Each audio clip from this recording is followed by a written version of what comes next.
जब बाबा साहेब अम्बेडकर एक महत्वपूर्ण कानूनी लड़ाई लड़ रहे थे, उस केस में उनके सामने एक ऐसा जज बैठा था जो उनसे नाराज था क्योंकि बाबा कोर्ट में इतने बड़े वकील बन गए थे। जज ने तिरस्कार भरे लहजे में कहा, तुमने कितनी भी पढ़ाई क्यों ना की हो, लेकिन कानून का सम भी नहीं सीखा। तभी बाबा साहेब ने कुछ ऐसा किया जिससे पूरा कोर्ट स्तब्ध रह गया। उन्होंने कहा, अगर मैंने कानून का सम्मान नहीं किया तो मुझे खुद को सजा देनी चाहिए। बाबा साहेब ने धीरे धीरे अपनी किताबें सामने फर्श पर बैठ गए। बाबा साहेब ने शांत स्वर में कहा, जब मेरे समाज के लाखों लोग आज भी इसी फर्श पर बैठने को मजबूर हैं, तो भला मैं कैसे कानून का पूरा सम्मान कर सकता हूँ जब कानून ही उनके साथ। उसने तुरंत बाबा साहेब से माफी मांगी और कहा, मैं आपकी जगह खुद को सजा देना चाहता हूँ, क्योंकि असली अपराधी तो हम हैं जो सदियों से इन लोगों को नीचे बिठाए हुए हैं। उस दिन बाबा साहेब ने सम्मान सिर्फ किताबों से नहीं बल्कि अपने हक के लिए खड़े होने से मिलता है। और कोई शंकर कोई राम ने पूछे हनुमान का, कोई शंकर कोई राम ने पूछे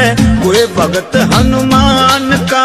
मैं बाबा साहब, ओ बाबा साहब थारा नाम गूंजे इस जहान में, बाबा साहब थारा नाम गूंजे इस जहान। चांद भी फीका पड़ जावे,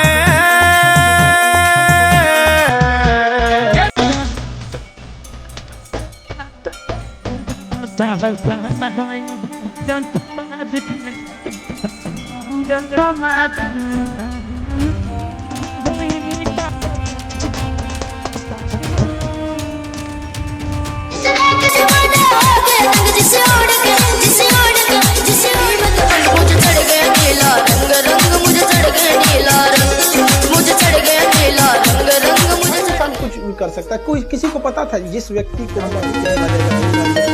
उस परिस्थितियां सबके साथ एक जैसी थी। कभी किसी की पानी में गिरने से हर कोई शिक्षित हो जाए, शिक्षा ही एकमात्र है जरिया। तो हम भीमराव अम्बेडकर को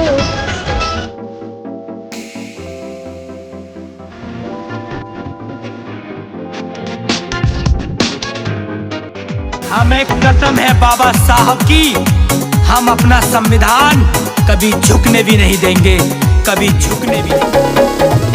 भीम आर्मी की होरी चर्चा सारी दुनिया जाने, चंद्रशेखर की होरी चर्चा सारी जाने। बाबा साहब के बेटे हैं हम, दुश्मन थर थर कांपे। बाबा साहेब